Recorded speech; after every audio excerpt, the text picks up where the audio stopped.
పవన్ కళ్యాణ్ భార్య అన్నా కొడిదల, ఆవిడ రష్యన్ క్రైస్తవురాలు. కానీ భర్త అడుగుజాడల్లో నడుస్తుంది. హిందూ సంప్రదాయాలను పాటించే భర్తకు అనుగుణంగా వ్యవహరిస్తోంది. ఆయన ప్రమాణ స్వీకారం అప్పుడైనా, ఆ రోజున పోటీకి బయలుదేరేటటువంటి సందర్భంలోనైనా హారతులిచ్చి తిలకం దిద్ది చక్కటి హిందూ సంప్రదాయాలను పాటించింది. ఆవిడ ఆ ప్రార్థనలే చేసుకుంటుంది తన మతానికి సంబంధించింది. బట్ ఇక్కడ భర్తకు సంబంధించినటువంటి హిందూ పద్ధతుల్ని పాటిస్తోంది, గౌరవిస్తోంది. అదే సందర్భంలో సింగపూర్లో తన బిడ్డకి వేసవి ట్రైనింగ్ కోసం దగ్గరుండి చూసుకుంటోంది. అలా చూసుకుంటున్నటువంటి దశలోనే ఆ స్కూల్లో జరిగినటువంటి అగ్ని ప్రమాదం.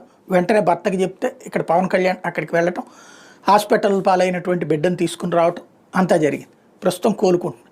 అయితే ఇక్కడ ప్రత్యేకం ఏంటంటే, స్వయంగా మామూలుగా క్రైస్తవులకి ఎట్లా అంటే